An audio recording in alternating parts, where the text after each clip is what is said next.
Birthday passed this week. Yeah. A little history. When we think about the largest gatherings of people to send a message out to the world, the first Earth Day was the biggest one, which is, I don't know how many years ago. I should have learned my history better. About 56. 56 years ago. It was around 1970. Yeah. He was paying attention then. I evidently was not.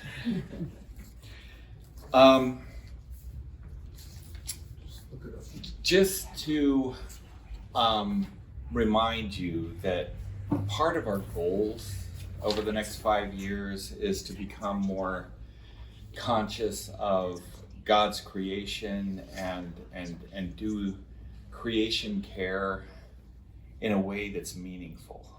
So today's conversation kind of is along that line.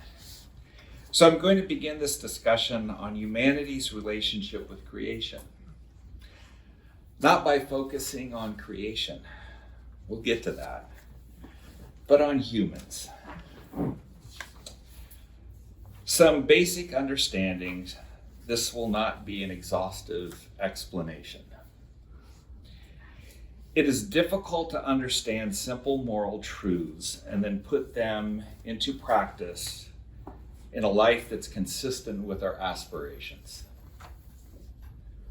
To begin with, life choices often depend on life experiences, the current situation, and one's moral development and personality.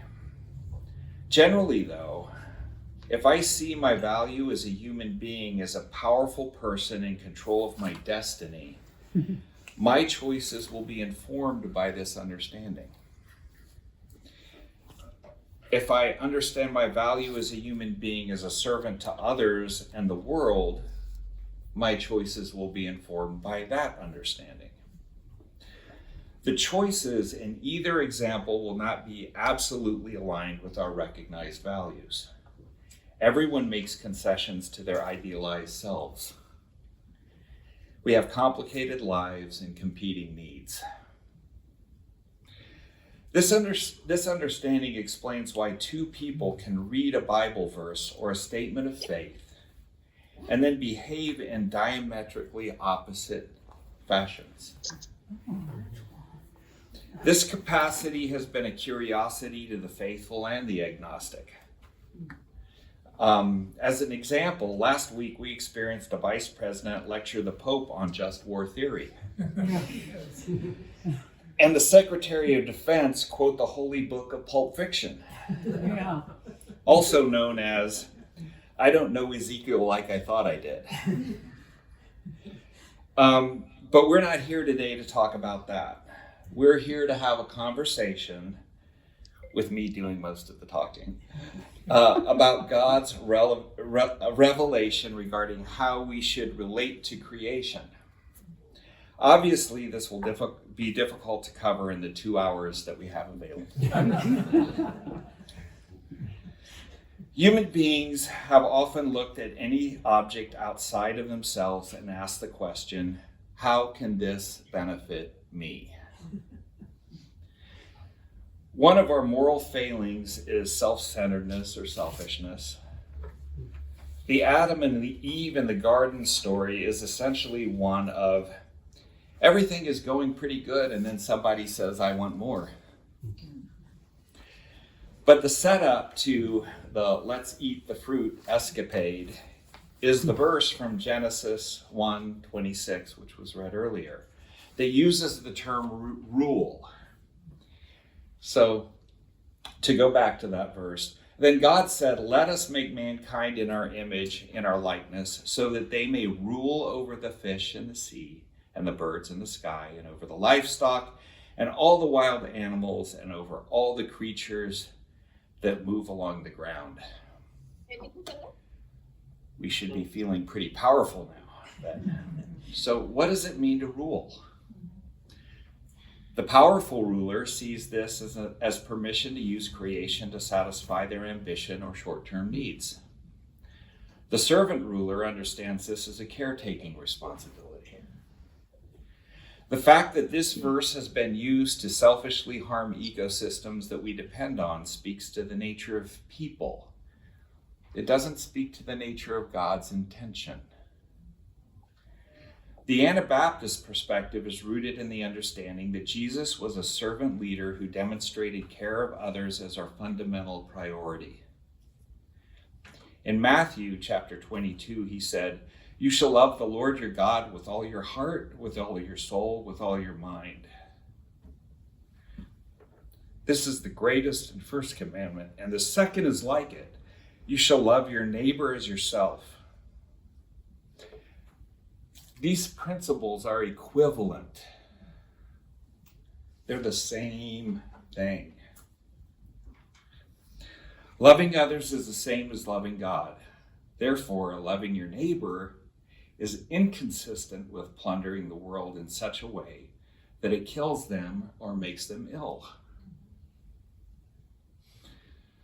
Religious people can find verses in the Bible that to them justifies their understanding that creation is theirs to control. But those that read the Bible through the lens of Christ's example will see God's creation as something to care for. In part, simply because God created it, but also because we cannot hold true to the exhortation to love others while trashing the thing that allows us to live, breathe, and is concrete proof of God's majesty. If we acknowledge this, then we can understand there is no broad theology specific to creation care. The verses from Colossians read today, "For in him all things were created, things in heaven and on earth, visible and invisible, whether thrones or powers or rulers or authorities, all things have been created through him and for him. He's before all things, and in him all things hold together." Also in Colossians, "For in Christ all the fullness of God was pleased to dwell, and through him God was pleased to reconcile himself to all things." And in Psalms, "The earth is the Lord's and everything in it." These verses more than imply that our perspective should be shaped by the understanding that God is in everything and cares about everything. This is not to suggest that I meet God in mosquitoes and ticks in the same way that I meet him when I look at you. Okay? But it does require me to think about the way that all of creation is connected, and to disregard part of creation is to impact the entirety of creation. If we see examples of this across our natural habitats, from the impact of the near extinction of the buffalo and the beaver in North America to the felling and restoration of forests. Humans have rather indiscriminately harvested rainforests, fish, animals, and ecosystems. We could go on and on and on and on. The impact of such behavior, ironically, may affect us the most in the long run. Humans need the world. The world doesn't need us. It'll go on millions of years. The longer we play like we are independent from each other and the larger creation, the deeper the hole we dig for ourselves. So, anybody feeling hopeless yet? No.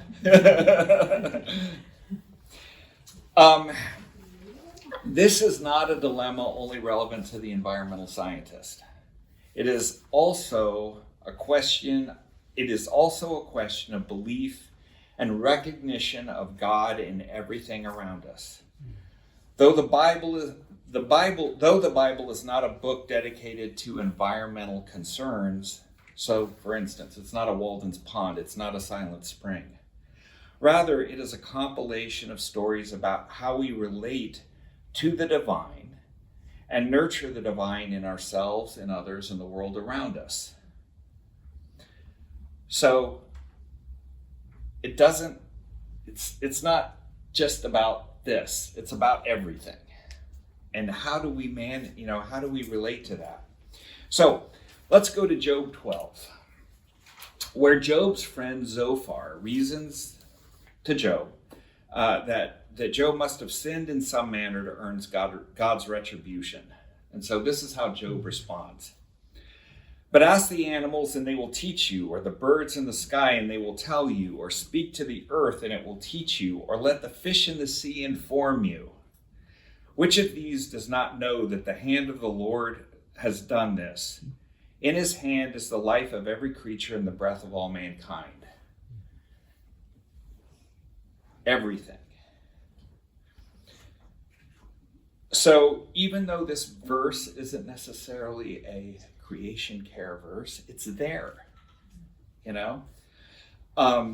So what does that tell us? What can we kind of come away from with that in mind?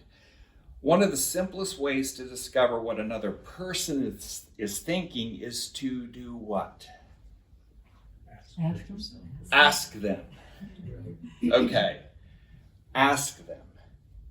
If that doesn't work, we may observe them, or we can ask somebody else who knows that person better than I do. Okay? So going back to Job, ask the animals, they will teach you, We can do the same with the world around us. I'm not suggesting that we can imitate Dr. Doolittle and actually speak to the animals or anything like that. If you can do that, I don't want to know. But we can observe. I have a daughter who's a veterinarian. She is much more skilled than I in the observation of particular species. Her conclusions are much more accurate than mine about what's going on with that particular thing that I just look at and go, well, something's different, that sort of thing. Humans can study the world around us. We can ask questions. We can become more aware. And over time, we may become better at asking the questions that really matter. I've spent a lot of time walking in the woods surrounding my home. I've seen the trees thin out as they have gotten taller.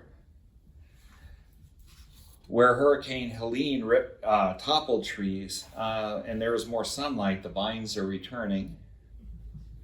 And the sweet gum and the water oaks are staking their claim first. These trees tend to be very weak in heavy winds, so we're clearing them and planting native plums and allowing the live oak and the yellow pine to grow. This is better for controlling fires as they are less susceptible to fire injury and pest damage. We can educate ourselves not only about our local environment, but also the world's environment, as they are related. We can use sustainable energy. We can make consumer choices which are less harmful to the world. We can understand that some humans want to have dominion over the earth. Okay? And some want to ensure that a habitable planet survives for our children and our children's children. There will always be a struggle between those groups. That's not going to go away. And part of our work is to do what we can to live lives that are a witness to the practice of caring for the world around us. We can go into the forest and worship God in his creation. We can have a conversation with another person about what we value, and that care for our world and care for others and relationship with God are just different aspects of the same thing. As a church, we can keep our relationships with creation in mind when we make decisions, when we conduct business, when we decide what we want to put in as priorities for us. So that's the end of the sermon.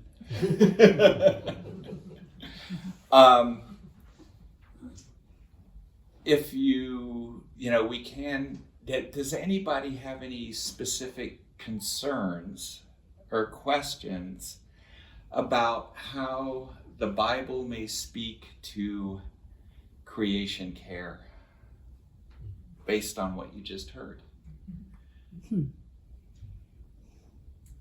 David. Yes, many. I do.